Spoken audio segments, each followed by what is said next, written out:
Dans le silence de nos cœurs, là où les requêtes les plus profondes et les plus urgentes prennent leur envol, il arrive que nous ressentions une forme de lenteur, une distance inexplicable entre notre cri et la réponse du ciel. On pourrait imaginer un embouteillage céleste, une sorte d'encombrement divin, où nos prières attendent patiemment leur tour. Mais la vérité révélée dans les Écritures est tout autre. Le trône de la grâce n'est jamais congestionné. Le cœur du Père est toujours accessible. S'il existe une attente, elle ne se situe pas dans le domaine de Dieu, mais dans notre propre préparation. Il existe un protocole divin, un chemin d'alignement spirituel qui, une fois emprunté, permet à la volonté parfaite de Dieu de s'écouler dans nos vies avec une rapidité et une précision qui dépassent notre entendement. Cet instant est une invitation à mettre de côté nos conceptions humaines du temps et à nous ouvrir à la révélation d'un principe éternel, une clé pour déverrouiller la vitesse de la grâce. Ce n'est pas une formule magique, ni un rituel pour forcer la main de Dieu, mais plutôt un parcours de transformation intérieure, une discipline de foi qui nous prépare à recevoir ce qu'il a déjà libéré pour nous. Nous nous apprêtons à explorer un itinéraire spirituel de 5 jours, une progression intentionnelle conçue pour purifier notre cœur, aligner notre volonté sur celle du Créateur et positionner notre foi pour la manifestation visible de sa bonté. Chaque étape est une invitation à nous dépouiller de ce qui fait obstacle, que ce soit la peur, le doute ou nos propres désirs mal orientés, pour nous revêtir de la confiance et de l'assurance que seule sa parole et sa présence peuvent offrir. Il ne s'agit pas de convaincre Dieu d'agir plus vite, mais de nous préparer nous-mêmes à marcher au rythme de sa grâce accélérée, en devenant des réceptacles prêts pour le miracle qu'il a déjà orchestré. Voici maintenant la prière d'alignement, le cœur battant de ce parcours de 5 jours. Ce ne sont pas de simples mots à réciter, mais une déclaration spirituelle à incarner, une clé forgée dans la révérence et la foi pour ouvrir les portes du temps divin. Chaque phrase est conçue pour démanteler une forteresse intérieure et construire un autel de confiance. Il est conseillé de la prononcer à voix haute, non pour que Dieu l'entende mieux, mais pour que notre propre âme s'éveille et que l'atmosphère spirituelle qui nous entoure se soumette à la vérité de ses paroles. C'est un acte de consécration, un engagement solennel à entrer dans le protocole de la grâce accélérée, en laissant derrière nous le poids de l'anxiété pour nous revêtir de la légèreté de la foi. Père éternel, souverain de l'univers et maître du temps, je me présente devant ton trône de grâce, non avec l'arrogance de celui qui exige, mais avec l'humilité de l'enfant qui a besoin de toi. Je reconnais que mes jours sont entre tes mains et que tes pensées pour moi sont des projets de paix et non de malheur. Pardonne mon impatience, cette tendance humaine à vouloir mesurer ton action avec le calendrier de mes urgences. Je dépose à tes pieds mon anxiété, ma frustration et ma conception limitée de ce qui est possible. J'accepte que ton silence n'est pas une absence et que ton attente n'est pas un refus. Tu es le Dieu qui agit au moment parfait. Et aujourd'hui, je choisis de faire confiance à ton horloge divine plutôt qu'à la mienne. Seigneur, dans la lumière de ta sainteté, je vois les ténèbres qui en moi font obstacle à ta grâce. Je confesse mon incrédulité, ces moments où le doute a parlé plus fort que tes promesses. Je te demande pardon pour la peur qui m'a paralysé et pour le ressentiment que j'ai pu nourrir, contaminant ainsi le sol de mon cœur. Lave-moi, purifie-moi par le sang précieux de l'agneau. Que toute racine d'amertume, tout orgueil et toute autosuffisance soient arrachés. Je désire être un canal pur, un vaisseau sanctifié par lequel ta volonté peut s'écouler sans entrave. Fais de mon cœur une terre fertile, prête à recevoir la semence de ton miracle. Je dépose maintenant ma volonté à l'autel de ton amour. Je te remets mes plans, mes désirs, mes rêves, et même la solution que j'avais imaginée pour ma situation. Je renonce à contrôler l'issue, et je m'abandonne entièrement à ta sagesse supérieure. Que ta volonté, et non la mienne, soit faite dans ma vie, comme elle est faite au ciel. Aligne mes désirs sur les tiens, que mon cri ne soit plus seulement Seigneur, donne-moi ce que je veux, mais qu'il devienne Père, accomplis en moi ce que tu as promis. Transforme mon anxiété en autorité spirituelle, sachant que lorsque je suis aligné sur toi, rien ne peut s'opposer à ton plan. J'invoque maintenant ta grâce, cette puissance divine et imméritée qui rend toute chose possible. Je me tiens sur le fondement du chiffre 5, le symbole de ta faveur infinie. Par les 5 plaies de Jésus-Christ, mon Sauveur, l'accès à ton cœur m'a été ouvert. Cette même grâce qui a multiplié 5 pains pour nourrir une multitude, je la déclare sur ma situation. Cette grâce qui a suffi pour qu'une seule des 5 pierres de David terrasse le géant, je la reçois comme mon arme. Je ne dépends pas de mes propres forces, de mes mérites ou de ma justice, mais je me revêts de ta grâce comme d'une armure. Elle est ma qualification, ma provision et ma victoire.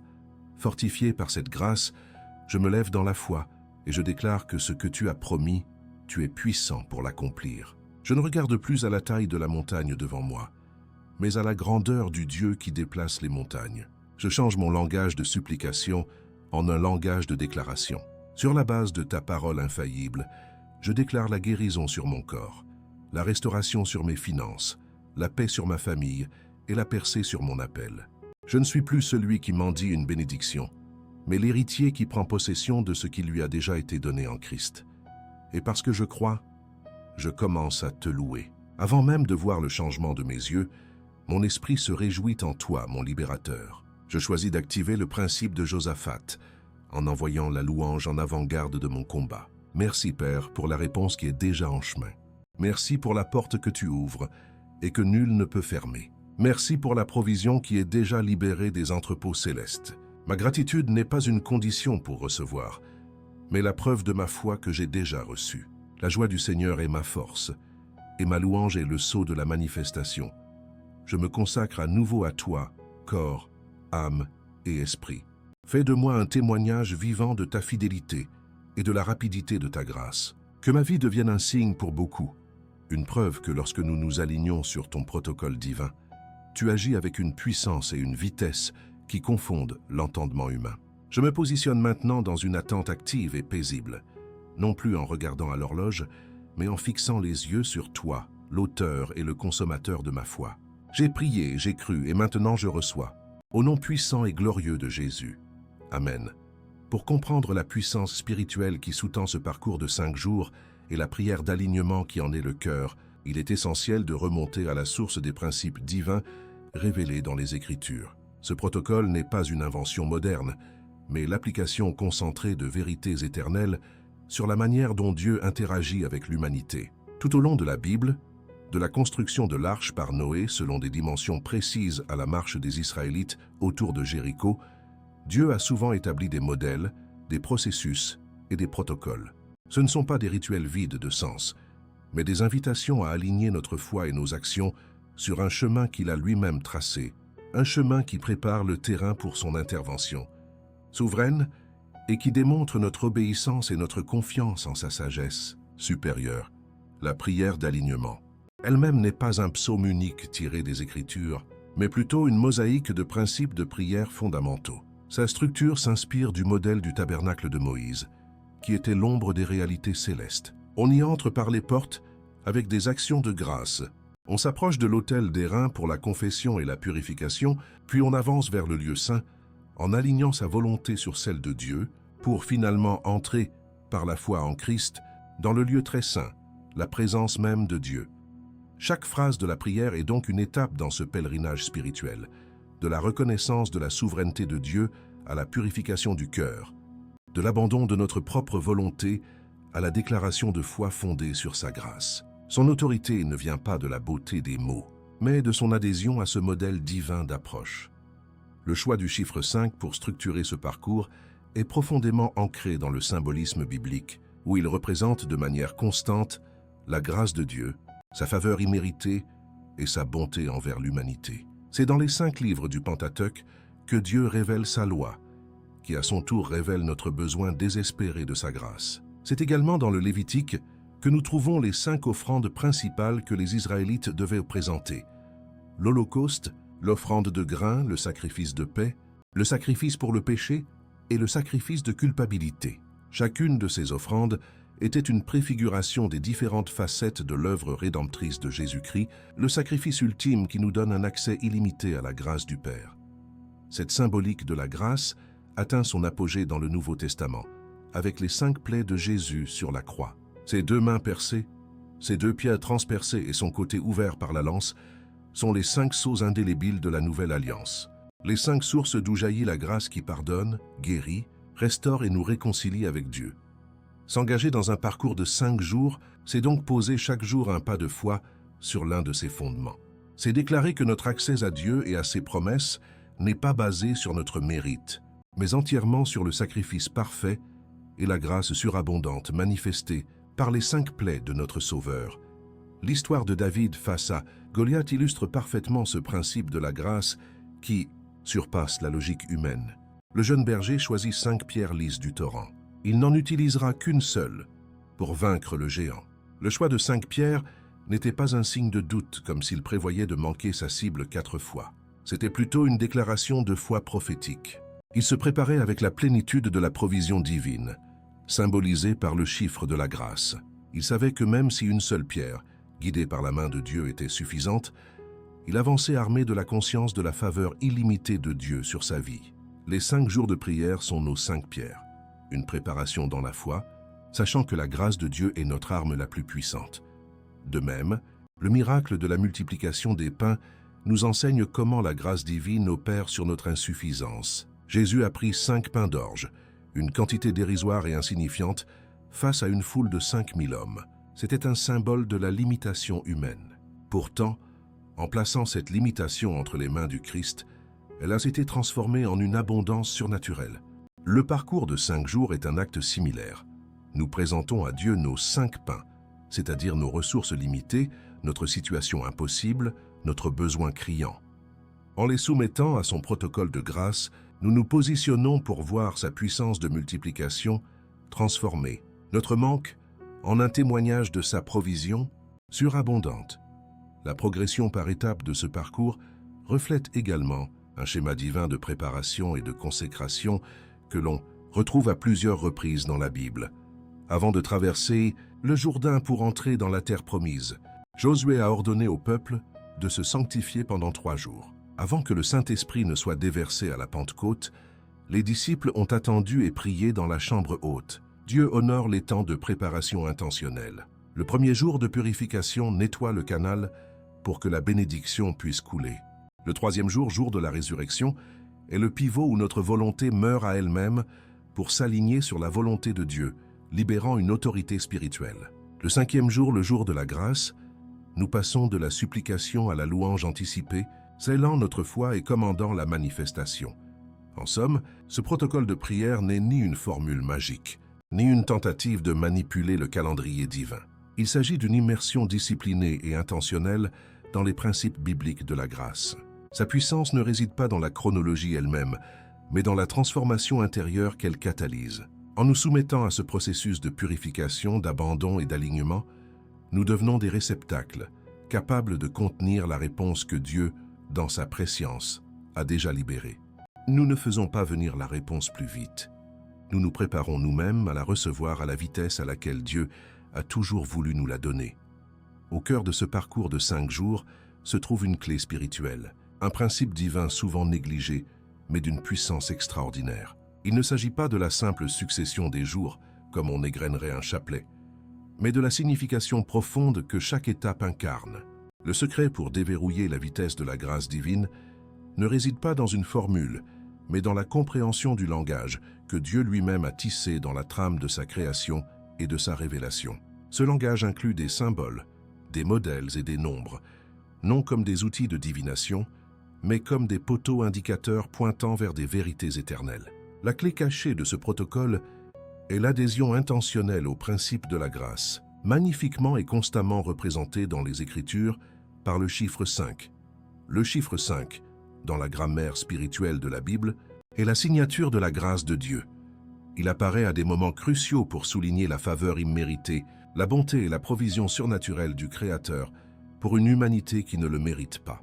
Ce n'est pas une coïncidence si la loi qui révèle notre péché et notre besoin désespéré d'un sauveur est contenue dans les 5 premiers livres de la Bible, le Pentateuque.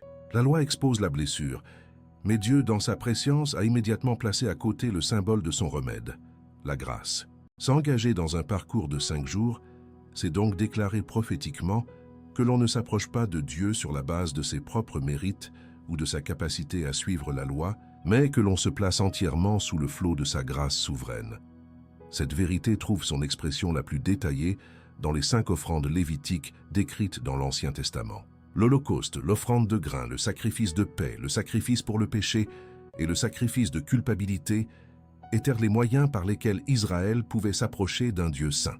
Chacune de ces 5 offrandes était une préfiguration d'une facette du sacrifice parfait de Jésus-Christ.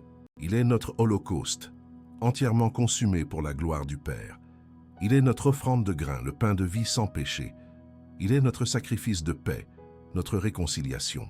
Il est notre sacrifice pour le péché et notre sacrifice de culpabilité, portant notre condamnation. Le chiffre 5 est donc indissociable de l'œuvre rédemptrice qui nous donne accès au trône. Le point culminant de ce symbolisme est gravé à jamais dans l'histoire de la rédemption par les 5 plaies de notre Seigneur Jésus-Christ. Les 2 mains percées qui ont tant béni, les 2 pieds transpercés qui ont marché sur les chemins de la Galilée pour annoncer la bonne nouvelle et le côté ouvert d'où ont coulé le sang et l'eau. Ces 5 blessures sont les 5 sources éternelles d'où jaillit la grâce divine. Elles sont la preuve irréfutable que l'alliance est scellée, que le prix a été payé et que l'accès au Père est libre. Chaque jour de ce parcours spirituel est un pas de foi qui nous rapproche de ces sources. Le premier jour, nous puisons dans la grâce qui purifie. Le 3e, dans la grâce qui ressuscite. Le 5e, dans la plénitude de la grâce qui manifeste la victoire. L'histoire de David face à Goliath illustre l'application pratique de cette clé spirituelle. Le jeune berger choisit 5 pierres lisses du torrent. Il n'en avait besoin que d'une pour vaincre le géant, mais il en a choisi 5. Ce n'était pas un acte de doute, mais une déclaration de foi dans la surabondance de la grâce de Dieu.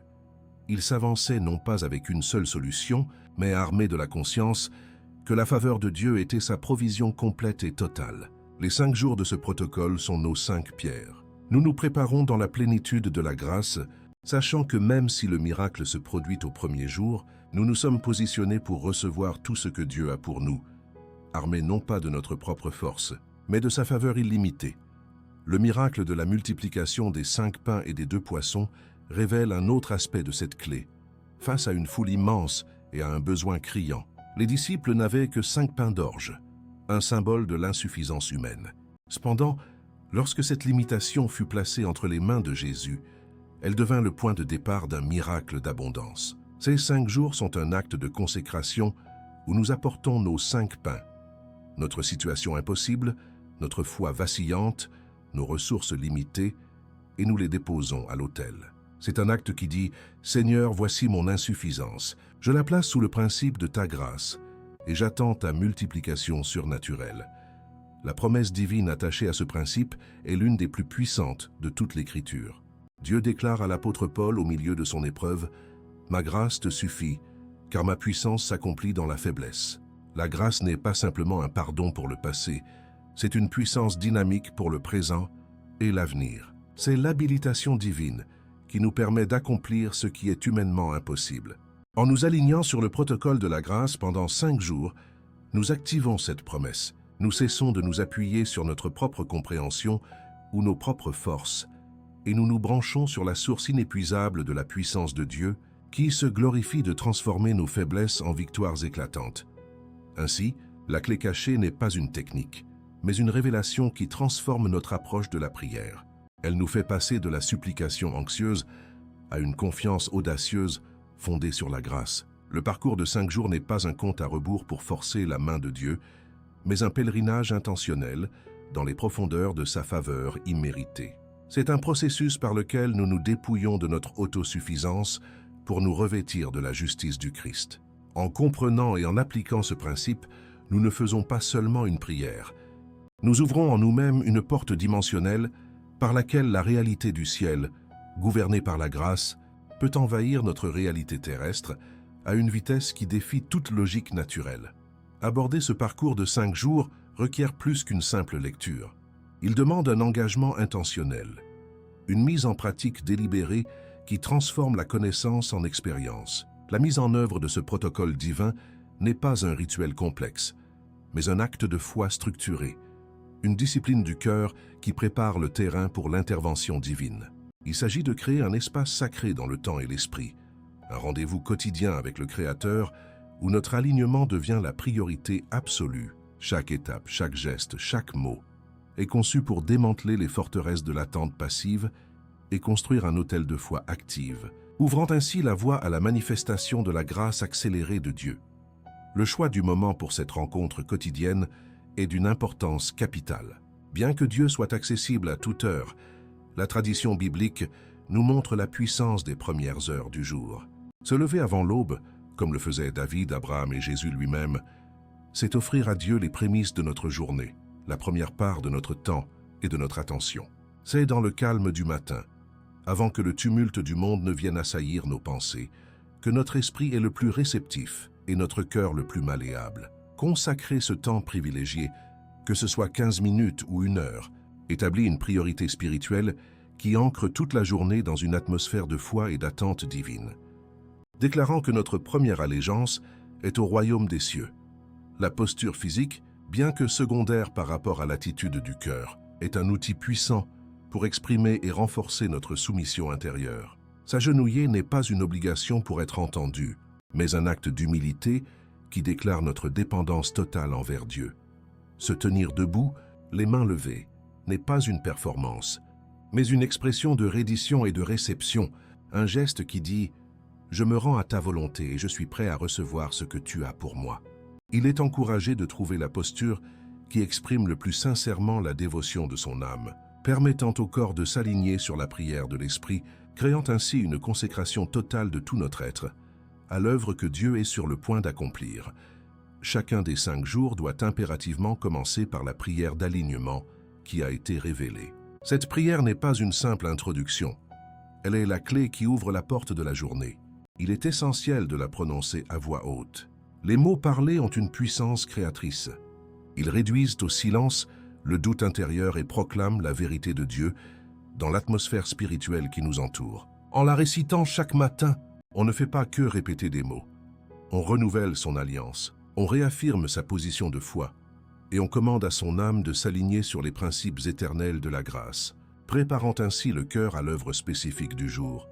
Après avoir prié la prière d'alignement, chaque jour possède une orientation spécifique qui construit sur la précédente. Le premier jour est consacré à la purification.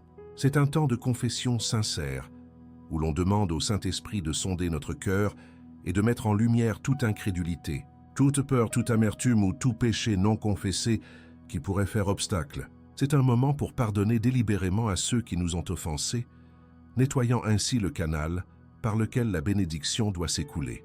Ce n'est pas un exercice de culpabilisation, mais un acte de libération, car un vaisseau purifié peut contenir une plus grande mesure de la gloire de Dieu. À mesure que les jours avancent, la prière évolue. Le 3e jour marque un tournant décisif, le passage de la soumission à l'alignement actif de la volonté. Après avoir purifié le cœur, on dépose consciemment sa propre solution, son propre calendrier et ses propres désirs sur l'autel. La prière se transforme. Au lieu de dire « Seigneur, voici ce que je veux », elle devient « Père, que ta volonté parfaite révélée dans ta parole s'accomplisse dans cette situation ». C'est l'instant où l'anxiété cède la place à l'autorité spirituelle, car on ne se bat plus pour son propre plan, mais on s'associe au plan invincible de Dieu. Le 5e jour, le jour de la grâce, marque l'apogée du parcours.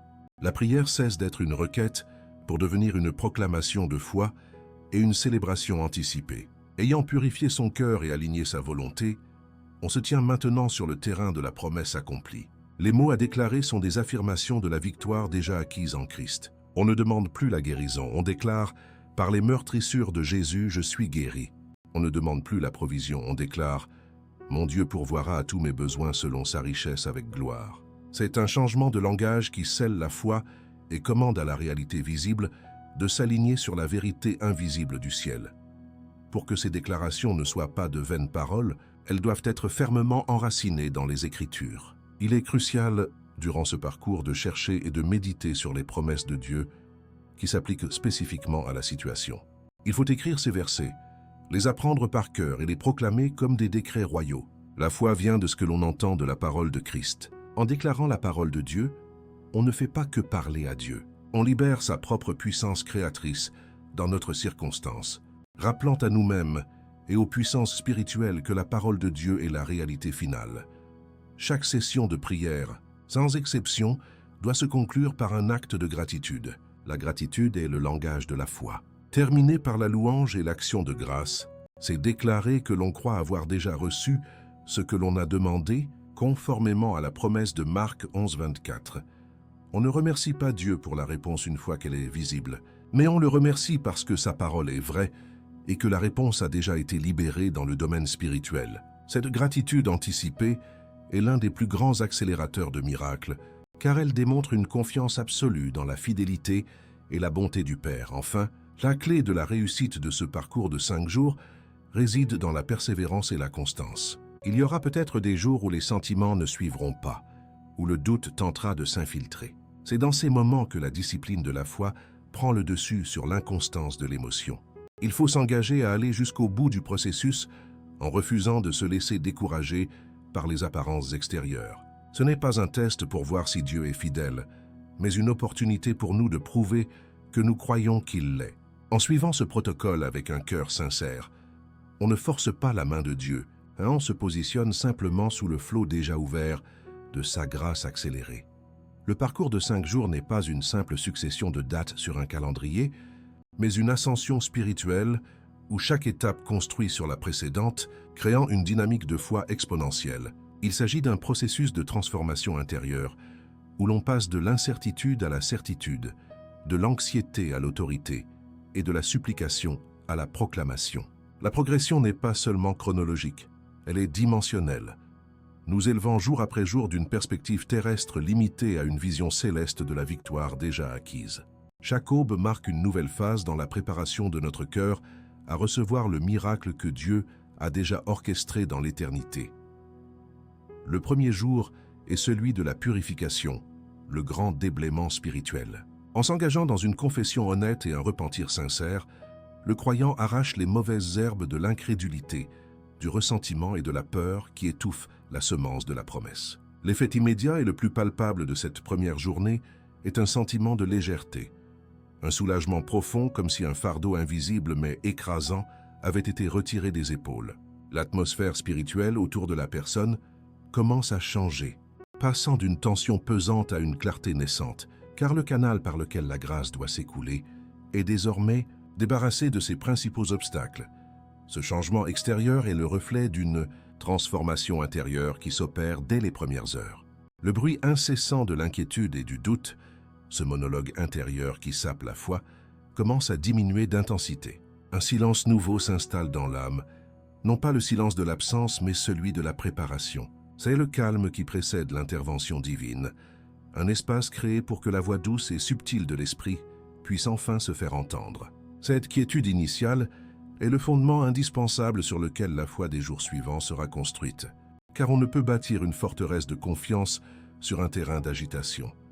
Le deuxième jour est consacré à l'ensemencement. Le terrain ayant été préparé, il est temps de planter délibérément la semence de la parole de Dieu dans le cœur purifié. La prière se concentre moins sur le problème et davantage sur les promesses spécifiques qui s'y rapportent. C'est une journée de méditation active, où l'on recherche, écrit et proclame les versets qui constituent l'acte de propriété divin de notre héritage. En conséquence, l'espoir qui pouvait être vague le premier jour devient une attente ciblée et tangible. Ce n'est plus un souhait, mais une conviction qui commence à prendre racine, nourrie par la vérité infaillible de la parole. Cependant, le troisième jour est souvent le théâtre d'une bataille décisive, le pivot de tout le processus. C'est le jour de la résurrection symboliquement, où notre volonté propre doit mourir pour que la volonté de Dieu puisse vivre pleinement en nous. L'acte crucial de cette journée est l'abandon total de nos propres plans, de nos solutions et de notre calendrier. La prière se transforme radicalement, passant de l'humain au divin. On ne dicte plus les termes à Dieu, on s'aligne sur les siens. C'est l'instant où l'on cesse de se battre pour sa propre cause pour devenir un partenaire du plan invincible de Dieu. La conséquence immédiate de cet alignement est une métamorphose spectaculaire. L'anxiété se transmue en autorité spirituelle. Une paix qui dépasse toute compréhension humaine commence à inonder le cœur, non pas comme une émotion passagère, mais comme une présence gardienne. Le croyant ne se sent plus comme une victime de ses circonstances, mais comme un ambassadeur du royaume, investi de l'autorité du ciel. Il cesse de regarder la montagne avec peur et commence à lui parler avec la foi que Dieu l'a déjà déplacée. La prière n'est plus un cri de détresse, mais un décret de foi. Le quatrième jour, la fondation de la paix et de l'autorité étant établie, l'accent est mis sur l'approfondissement de l'intimité avec le Père.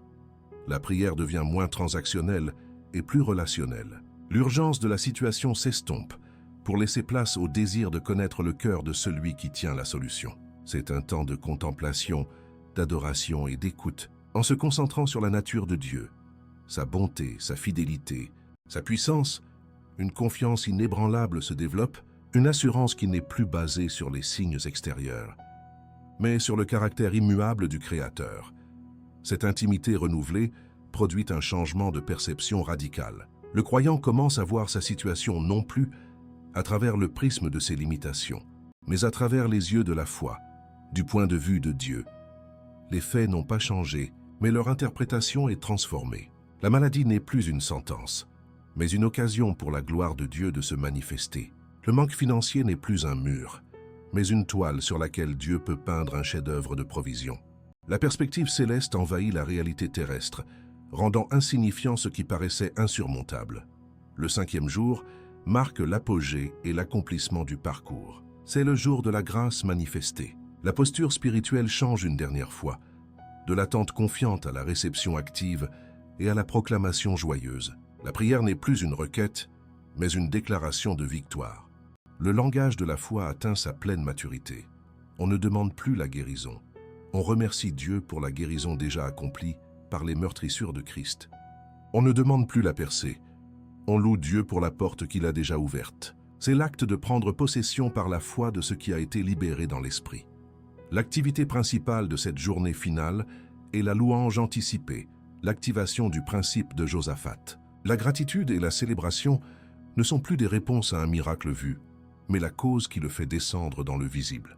Cette explosion de joie et d'action de grâce est le saut final de la foi, la preuve irréfutable pour le monde spirituel que l'affaire est conclue.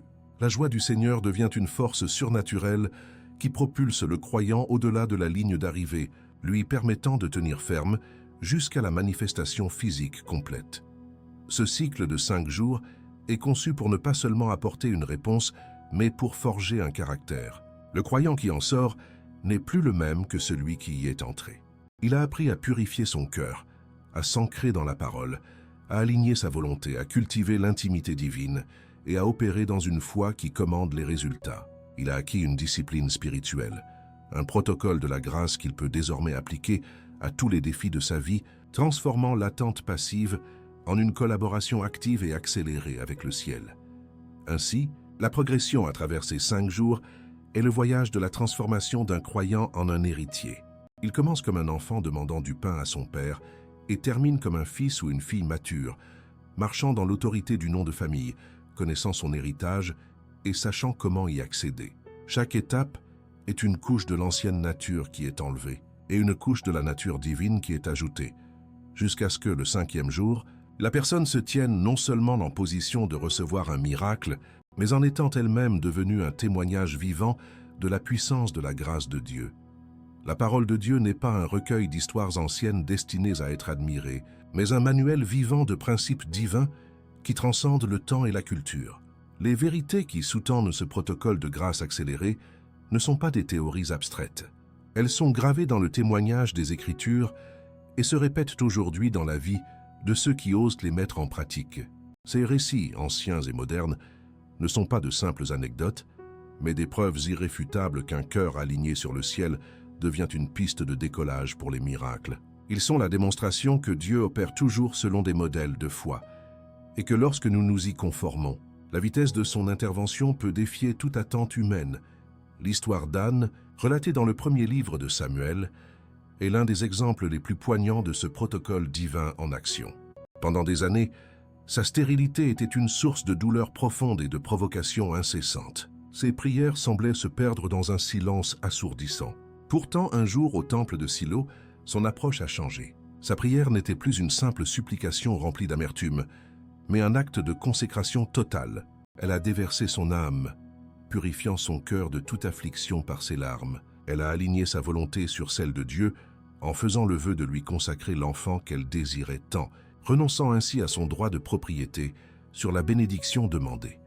Le résultat de cet alignement fut une accélération divine spectaculaire. Le prophète Élie, reconnaissant le changement dans son esprit, lui dit « Va en paix, et que le Dieu d'Israël exauce la prière que tu lui as adressée. » À cet instant, la Bible nous dit que son visage ne fut plus le même. Elle est passée de la supplication à la foi qui célèbre la victoire avant de la voir. Elle est entrée dans la phase de la louange anticipée. Elle n'a pas attendu de sentir les premiers signes de la grossesse pour croire. Elle a cru, et c'est pourquoi elle a conçu. La naissance de Samuel, l'un des plus grands prophètes d'Israël, n'a pas été la réponse à des années de prières désordonnées, mais la conséquence directe d'un seul moment de prière parfaitement aligné. De même, le récit du centurion romain dans l'évangile de Matthieu illustre la puissance d'une foi qui comprend le protocole de l'autorité. Cet homme, un païen, a démontré une compréhension plus profonde du royaume spirituel que beaucoup de religieux de son temps. Il n'a pas demandé à Jésus de se déplacer, de suivre un rituel ou d'imposer les mains. Il a simplement dit « Dis seulement un mot, et mon serviteur sera guéri ». Il reconnaissait que la parole de Jésus, libérée depuis un lieu d'autorité divine, avait le pouvoir de traverser la distance et de réorganiser la réalité physique instantanément. Il n'a pas supplié. Il a fait appel à l'autorité souveraine du Christ. La réponse de Jésus fut l'émerveillement, suivi d'une manifestation immédiate. La guérison ne s'est pas produite progressivement. Elle a eu lieu à l'heure même. C'est l'exemple parfait de la grâce accélérée, déclenchée non par la longueur ou l'éloquence de la prière, mais par la clarté et la pureté d'une foi alignée sur le principe de l'autorité céleste. Le centurion a compris qu'il n'y avait pas de congestion dans le ciel, seulement une connexion directe qui, une fois établie par la foi, permet à la puissance de Dieu de s'écouler sans délai ni distance. Sa foi a contourné le processus naturel pour se connecter directement aux résultats surnaturels. Ces principes divins ne sont pas confinés aux pages de la Bible. Ils se manifestent aujourd'hui avec la même puissance. Prenons l'exemple de Nathalie, engagée depuis près de 7 ans dans une bataille juridique complexe pour un héritage familial qui avait semé la division et l'amertume. Les frais de justice s'accumulaient et l'espoir s'amenuisait. En entendant parler de ce parcours de 5 jours, elle décida de s'y engager avec un reste de foi. Le premier jour, la purification fut la plus difficile. Elle a dû pardonner sincèrement à ses proches, libérant un poison qui contaminait ses prières depuis des années. Le troisième jour, elle a déposé sa propre vision de la justice à l'autel, priant non plus pour gagner, mais pour que la volonté parfaite de Dieu s'accomplisse, même si cela ne ressemblait pas à ce qu'elle avait imaginé. Le 5e jour, elle a passé sa matinée, non pas à s'inquiéter de l'appel de son avocat, mais à louer Dieu pour sa justice et sa fidélité, le remerciant pour la paix qui avait déjà remplacé l'anxiété dans son cœur. L'après-midi même de ce 5e jour, son téléphone a sonné. C'était son avocat, stupéfait. La partie adverse, qui refusait toute négociation depuis des années, venait de proposer un accord inattendu, non seulement juste, mais qui ouvrait la porte à une réconciliation familiale. Une situation bloquée pendant 7 ans s'est dénouée en moins d'une semaine, non parce que le temps était venu, mais parce que le cœur de Nathalie était enfin prêt. Considérons aussi le témoignage de Marc, un ingénieur talentueux mais frustré, qui cherchait un nouvel emploi depuis plus d'1 an sans succès. Chaque candidature se soldait par un silence ou un refus, et le doute commençait à éroder sa confiance et sa foi. Il a entrepris le parcours de 5 jours comme une dernière tentative. Le premier jour, il a confessé son ressentiment envers son employeur actuel et sa peur de l'avenir. Le deuxième jour, il a cessé de parcourir les sites d'offres d'emploi et a passé du temps à méditer sur les promesses de Dieu concernant son plan pour sa vie. Le troisième jour, il a prié une prière qui a tout changé. « Seigneur, je ne veux plus simplement un meilleur salaire. Je veux la position où tu pourras m'utiliser au maximum de mon potentiel pour ta gloire. » Il a aligné son ambition personnelle sur l'appel divin. Le 5e jour, il a remercié Dieu pour le travail parfait que lui, le maître d'œuvre, avait déjà préparé. La semaine suivante, il a reçu non pas 1 mais 2 appels pour des entretiens. L'un d'eux provenait d'une entreprise qu'il n'avait jamais contactée, mais qu'il avait trouvé via son profil en ligne. Un profil qui était resté inchangé et invisible pendant des mois. L'opportunité était au-delà de tout ce qu'il avait osé demander. La grâce de Dieu n'a pas seulement répondu à son besoin, elle l'a propulsé dans sa destinée, à une vitesse qui a défié toute logique de marché du travail. Enfin, il y a l'histoire de Chloé, qui luttait contre une maladie chronique auto-immune depuis son adolescence. Les traitements médicaux offraient un soulagement partiel, mais la fatigue et la douleur étaient ses compagnes quotidiennes. Ses prières pour la guérison étaient devenues une routine teintée de désespoir. En commençant le parcours, elle a réalisé lors de la purification du premier jour, que sa foi était paralysée par la peur de la déception. Elle a confessé cette incrédulité. Le jour de l'alignement, elle a renoncé à l'identité de personne malade qu'elle portait comme une étiquette. Le 5e jour, elle a commencé à remercier Dieu, non pas pour une guérison future, mais pour la santé divine que Jésus avait acquise pour elle par ses 5 plaies. Aucun éclair spectaculaire n'a traversé sa chambre. Mais à partir de cette semaine-là, quelque chose a changé. L'énergie a commencé à revenir, les douleurs à s'espacer. En quelques mois, ces analyses de sang ont montré une rémission que les médecins ont qualifiée d'inexplicable. L'accélération n'a pas été un événement instantané, mais un processus de restauration divin enclenché à une vitesse surnaturelle, une fois que le canal de sa foi a été purifié et aligné sur la vérité de la parole de Dieu, plutôt que sur la réalité de ses symptômes. De la stérilité d'Anne à la maladie chronique de Chloé, de la distance géographique du serviteur du centurion au blocage professionnel de Marc, le modèle est immuable. Une période d'attente frustrante est brisée par un acte de foi intentionnel et structuré. La purification du cœur, l'alignement de la volonté et l'activation de la louange ne sont pas des étapes magiques, mais les clés qui ajustent notre récepteur spirituel pour capter la fréquence sur laquelle Dieu a déjà émis la réponse. Ces témoignages ne sont pas des exceptions. Ils sont la norme pour ceux qui choisissent d'honorer le protocole divin. Ces histoires sont des miroirs tendus devant nous. Elles nous demandent « Où est notre alignement ?»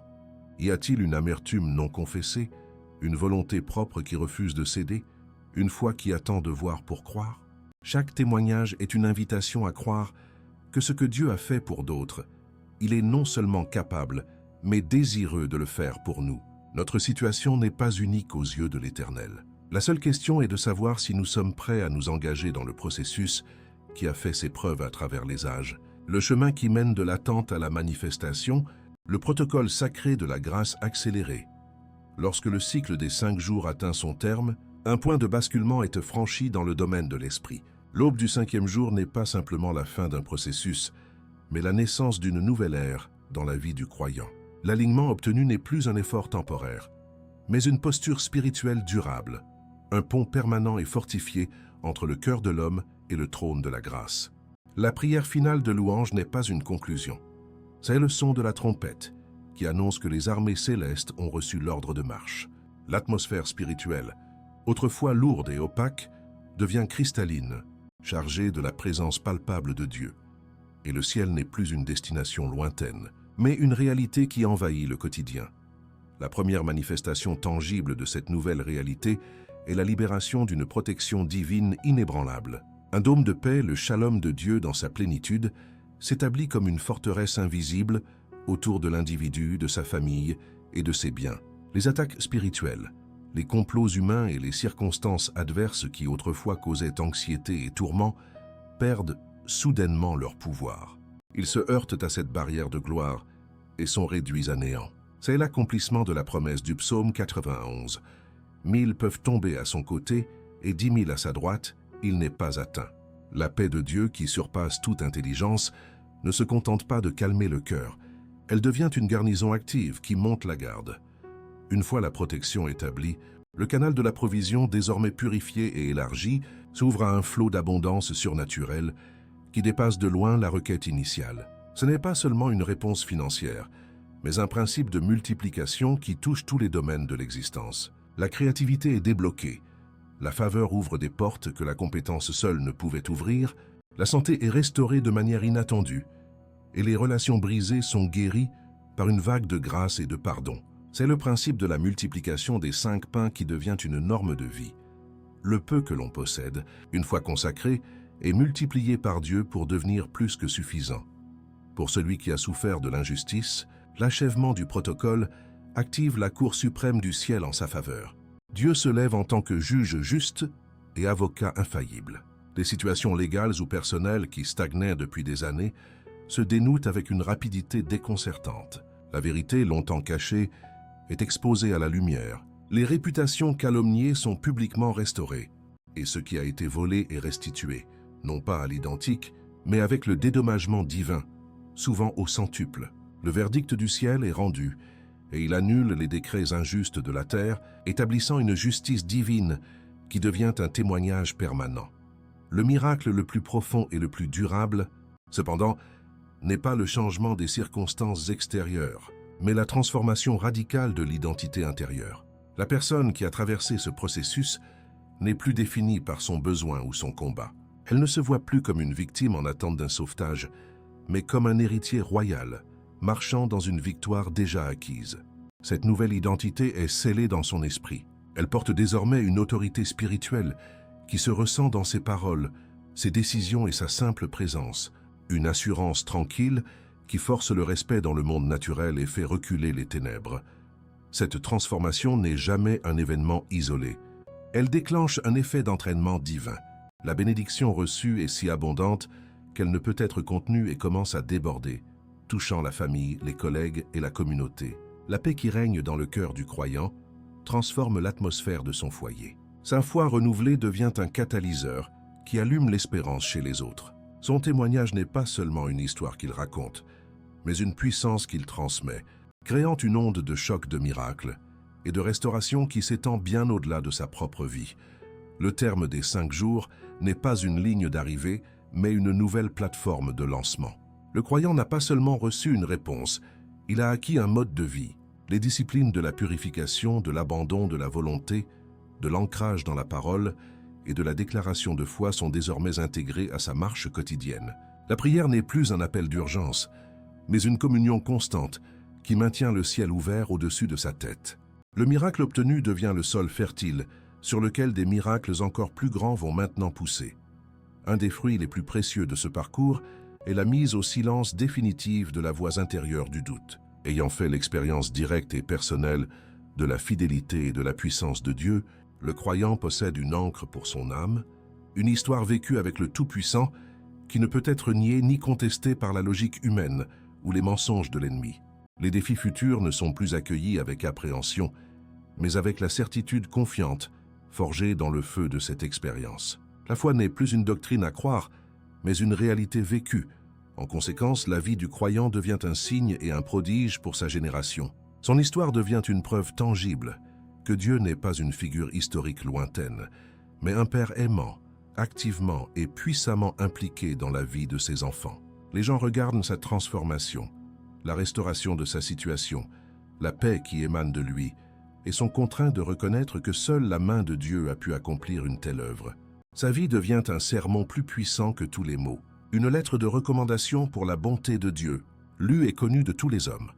Finalement, au-delà de la réponse spécifique à la prière, le couronnement de ce parcours est l'accès à un nouveau niveau d'intimité avec le Créateur. Le but ultime de Dieu n'était pas seulement de résoudre un problème, mais d'attirer son enfant plus près de son cœur. Le croyant a appris à ne plus seulement chercher la main de Dieu, mais sa face. Il découvre la joie de demeurer dans la présence manifeste de Dieu, où la plénitude de la joie et la paix éternelle résident.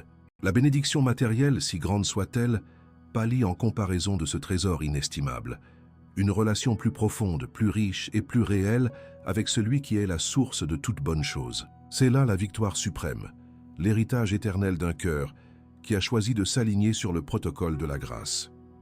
Nous voici parvenus au terme de ce parcours, mais ce n'est pas une fin, c'est un commencement. Vous avez reçu bien plus qu'une méthode de prière. Vous avez reçu une clé pour une nouvelle dimension de communion avec le Père. Le protocole de la grâce accélérée n'est pas un rituel à accomplir une fois pour toutes, mais une posture de cœur à adopter pour la vie. L'alignement que vous avez cultivé pendant ces 5 jours est désormais votre nouvelle norme, le chemin tracé sur lequel vous êtes appelés à marcher chaque jour. Ne considérez pas la réponse à votre prière comme le trésor, mais comme la preuve que vous avez trouvé le chemin qui mène à tous les trésors du ciel. La véritable victoire n'est pas d'avoir reçu le miracle, mais d'être devenu la personne capable de le recevoir. Maintenant, le choix vous appartient.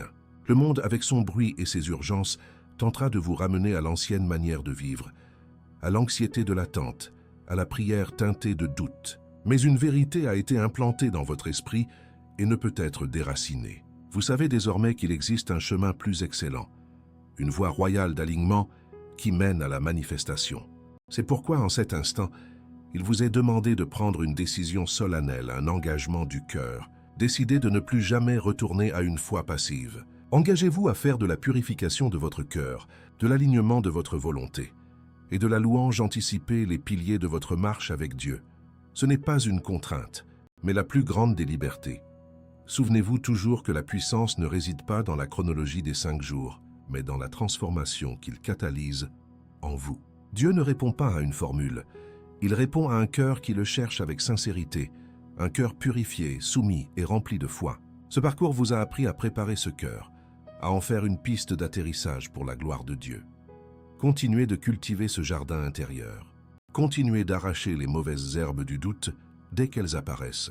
Continuez de vous abreuver à la source de sa parole et de vous réjouir de sa présence. Car un cœur aligné est un miracle en marche, un portail ouvert en permanence entre la terre et le ciel. Dès aujourd'hui, levez-vous et marchez dans une nouvelle identité. Vous n'êtes plus celui ou celle qui attend passivement, mais l'héritier qui prend possession de son héritage. Vous n'êtes plus la victime des circonstances, mais l'ambassadeur du royaume qui change les circonstances par la foi. Chaque défi qui se présentera à vous ne sera plus une montagne d'intimidation, mais une opportunité de démontrer la supériorité de la grâce de Dieu. Vous avez été équipés, non pas pour survivre, mais pour régner dans la vie par Jésus-Christ. Avancez avec cette sainte audace, sachant que le Dieu qui déplace les montagnes marche avec vous, en vous et pour vous. Votre témoignage est désormais une semence. La transformation que Dieu a opérée dans votre vie n'est pas destinée à rester cachée. Elle est une lumière qui doit briller, pour éclairer le chemin de ceux qui sont encore dans l'obscurité de l'attente. Votre histoire de grâce accélérée deviendra une source d'espérance pour votre famille, vos amis, votre communauté. Vous êtes maintenant un porteur de cette révélation, un témoin vivant que les principes de Dieu sont vrais et qu'ils fonctionnent. Soyez prêts à partager non seulement ce que Dieu a fait, mais comment il l'a fait, en guidant d'autres âmes sur ce même chemin de la foi alignée. Alors, allez de l'avant, non pas avec la mémoire d'une expérience passée, mais avec la réalité d'une présence continue. Le Dieu de la grâce accélérée ne vous a pas seulement visité, il a fait de vous sa demeure. Que la paix qui surpasse toute intelligence garde votre cœur et vos pensées. Que la joie du Seigneur soit votre force inépuisable. Et que votre vie entière devienne une symphonie de louanges, un témoignage retentissant à la fidélité, à la bonté et à la puissance d'un Dieu qui n'est jamais en retard, mais qui attend simplement un cœur prêt pour libérer la plénitude de sa grâce. Vous avez été appelés pour cela. Marchez-y et soyez la preuve vivante de sa gloire.